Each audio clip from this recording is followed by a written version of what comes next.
I'm going to show you all something really rather special. Count Gustav von Württemberg-Steinbach leant back theatrically on his Louis XV chair and surveyed his dinner guests. They were all bloated on the 6 courses and well oiled on the 6 different wines, together with the pre-meal champagne and amuse-bouche. The stuffed swan had been a particular hit. The food had been so good and so rich that even Gustav's wolfhound, Boris, had overindulged and had disgraced himself to loud cheers by vomiting in the corner of the magnificent dining room. "Hey, it's not that special, and we've seen it many times before. Keep it zipped." That is what passed for American wit and sartorial sense. Butch Waterman was a parvenu, an oil man who had probably never owned proper trousers with fly buttons. Playing along with Butch, Gustav rummaged around in his pocket, eliciting shrieks from the ladies and guffaws from the men. Then he pulled out a small black lacquer and mother-of-pearl jewel box. The guests went quiet as he held the box out and opened it. The ladies round the table were all dripping with diamonds, rubies, emeralds, and probably 100 weight of precious metals. But Gustav heard them gasp as they saw the gem that he held up in his hand. "Do you know what this is?" he asked. There was a rapt silence. "The Prussian blue was sold at private auction last June. It fetched the highest price per carat of any jewel ever." He saw them nodding. $33 million for 22 carats. I'm sure you can all do the math. That's $1.5 million per carat. He let that sink in. Flawless blue diamonds are very rare. They almost all come from one mine in South Africa. For every blue diamond sold, there are 100 of Picasso's daubs sold. And because I'm feeling generous, I'm going to give this away. As you all probably know, I gave the Hope Diamond to the Smithsonian Museum, but I'm going to give this one to one of my guests tonight. More gasps and a couple of whoops. "Who's the lucky girl?" Envy in the voice. "Or guy?" Gustav was a known playboy, but because he wasn't married, a section of society would always assume that he was gay. "I am going to give this to..." He enjoyed the suspense. "To the person who gives the best answer to my question." "What's the question, Gustav?" Gustav spoke slowly and deliberately. "What will you do to earn this little treasure?" "I'll sing any aria you request." The first response was from Teresa Dominguez, the celebrated Spanish soprano.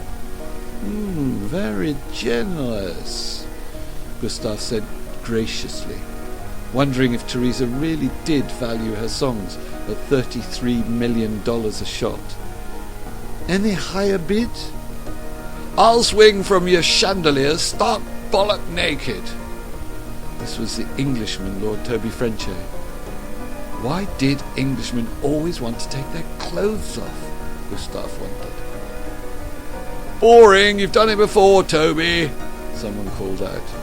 "I'll let you singe my bollocks with the candles," Toby offered as a bonus.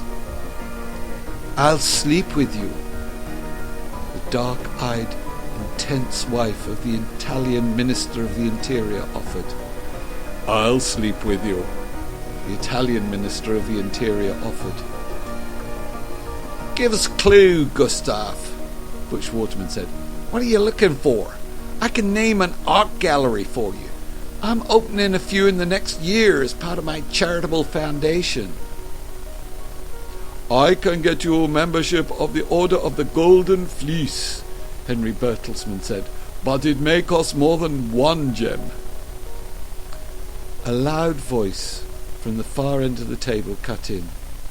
It was Don Federitz, the edgy American author. "You guys are barking up the wrong tree. Gustav is looking for something imaginative, something depraved. Am I right, Gustav?" "What are you offering me, Don?"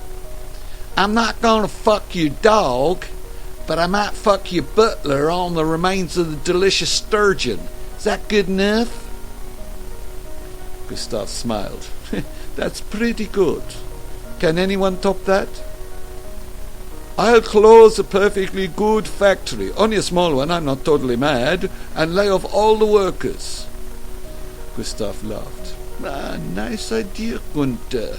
We're getting warmer, I think." Samantha Waterman leaned forward, a décolletage resting on the linen tablecloth. "I will take that gem from your hand, roll it in your hound's puke, and I will swallow it." The cheers rang round the table. Butch mouthed the words, "That's my girl," to his wife. Gustav held the blue gem out to Samantha. She blanched, but the cheers got louder, so she straightened her back, got to her feet, took the gem from Gustav, went over to the corner of the room, got down on her knees, and rolled the gem in the speckled yellow vomit.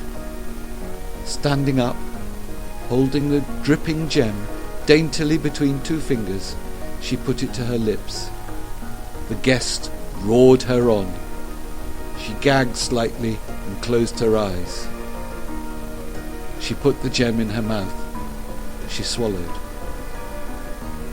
For a second or two there was stunned silence. Then the cheers rang out. "That's one for Merker!" Butch yelled. Samantha wore a proud smile as she bowed to acknowledge the cheers. Gustav stood and bowed towards Samantha. "I salute your bravery," he said. "Please forgive me if I don't kiss you.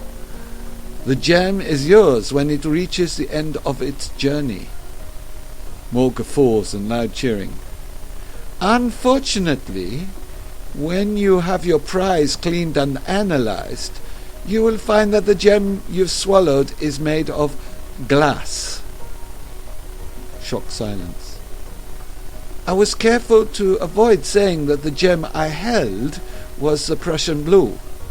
My lawyers insisted that I record my little speech in case of litigation." Samantha reddened, sniffed, and rushed from the room, retching. Butch made a move towards Gustav, fists clenched, then thought better of it and rushed after his wife. The other guests cheered. They agreed it was one of the best after-dinner stunts that Gustav had ever played, and he'd put on some merry japes in the past, they agreed. Of course, they themselves hadn't been fooled by it.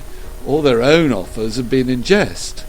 But the Americans could be so unsophisticated and literal-minded. It was amazing what people would do for money, wasn't it?